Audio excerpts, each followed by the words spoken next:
விஜய் அவர்களை முதலமைச்சராக கொண்ட அமைச்சரவை மீது இப்பேரவை தனது நம்பிக்கையை தெரிவிக்கிறது என்னும் தீர்மானம் பேரவையின் முடிவுக்கு விடப்பட்டு வாக்குகள் பின்வருமாறு எண்ணி கணிக்கப்பட்டன.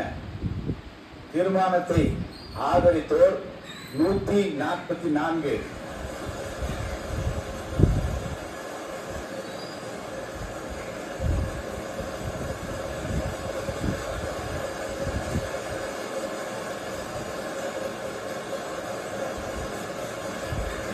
தீர்மானத்தை எதிர்த்தோர் 22, நடுநிலை வகித்தோர் 5. தீர்மானத்தை ஆதரித்தோர் அதிகமாக இருப்பதால் மாண்புமிகு முதலமைச்சர் அவர்களின் தீர்மானம் நிறைவேறியது, வெற்றி பெற்றது. மாண்புமிகு முதலமைச்சர் அவர்களின் தீர்மானம் வெற்றி பெற்றது என பேரவைக்கு அறிவிக்கிறேன்.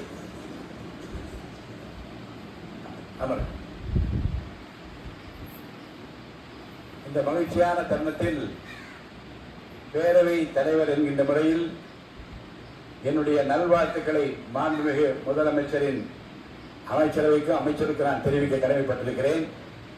வான்மலை மேகமாய், ஒளிதரும் தீபமாய், தியாகத்தின் திருவிளக்காய், மனிதாபிமானத்தின் மறுவுருவாய், தமிழ்நாட்டின் நம்பிக்கை நட்சத்திரமாய், இந்திய திருநாட்டின் கலங்கர விளக்கமாக விளங்கிக் கொண்டிருக்கிற தமிழ்நாட்டின் நிரந்தர முதலமைச்சர் மாண்புமிகு புரட்சித் தலைவர் அவர்களுக்கு முதற்கரையில் இதயம் நிறைந்த பாராட்டுக்களை தெரிவித்துக் கொள்கிறேன்.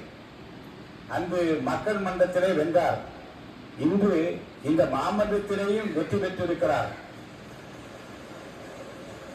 இதற்கு காரணம் உழைப்பு, தன்னம்பிக்கை, விடாமுயற்சி, மக்கள் மீது அவர் வைத்திருக்கிற அளவு கடந்த அன்பு. கான்பிடண்டா இருங்க, வெற்றி நிச்சயம் என்று சொன்னார். அந்த வெற்றியை நிலைநாட்டி இருக்கிறார். வெற்றி மீது வெற்றி வந்து என்னை சேரும் என்று பாடிய புரட்சி தலைவர் அவர்கள் அதை வாங்கி தந்த பெருமையெல்லாம் உன்னை சேரும் என்று பாடினார்.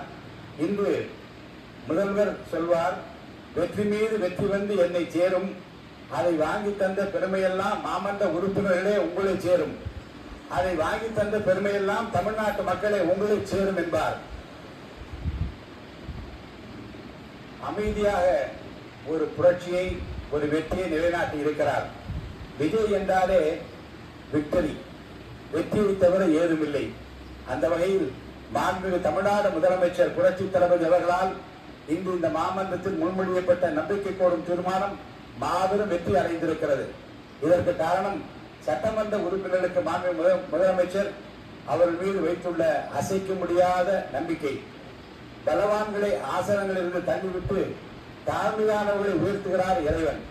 தடைகள் வெற்றியின் புதையல், தடங்கள் வெற்றியின் தடங்கள் என்பதை மனதில் நிலைநிறுத்தி தடை கற்களை படிக்கற்களாக்கி, துன்பங்களை தூள் தூளாக்கி, சோதனைகளை சாதனைகளாக்கி பெரும்பாலான சட்டமன்ற உறுப்பின் நம்பிக்கையை மாண்புமிகு முதலமைச்சர் தளபதி அவர்கள் இன்றைக்கு பெற்றிருக்கிறார்கள். அருமை உடைத்தென்று அசவாமை வேண்டும், பெருமை முயற்சி தரும் என்கிறார் திருவள்ளுவர். அதாவது ஒரு செயலை செய்யும் முன் இது கடினமானது என்று மலைக்கக்கூடாது. கடினமான செயலையும் முடிக்க முயற்சி செய்து அது வெற்றி காண்பதுதான் பெருமை.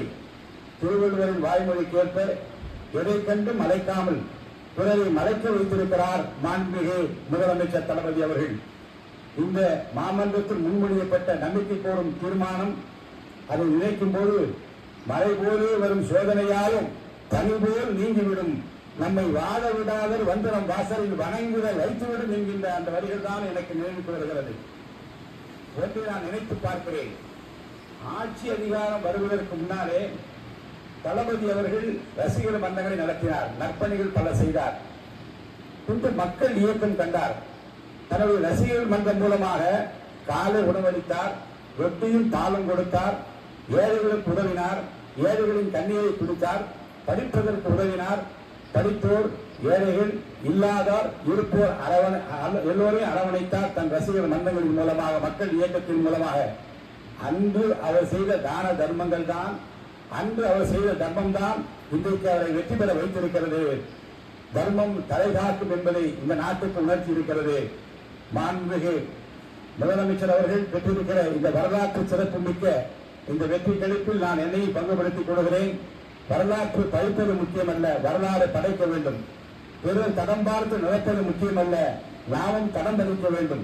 பிறர் உயரத்தை அண்ணாந்து பார்த்து ஆச்சரியப்படுவது முக்கியமல்ல, நமது உயரத்தை பிறர் பார்க்கும்படி வாழ வேண்டும்.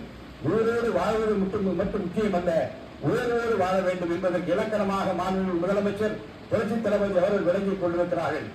இந்த ஆட்சி 5 ஆண்டு காலம் மட்டுமல்ல, அதையும் தாண்டி இவரை போல் யார் இன்று நாடு போற்றும் நல்லவராக நல்லாட்சி தருவார் என்கிற நம்பிக்கையை நாம் பெற்றிருக்கிறோம்.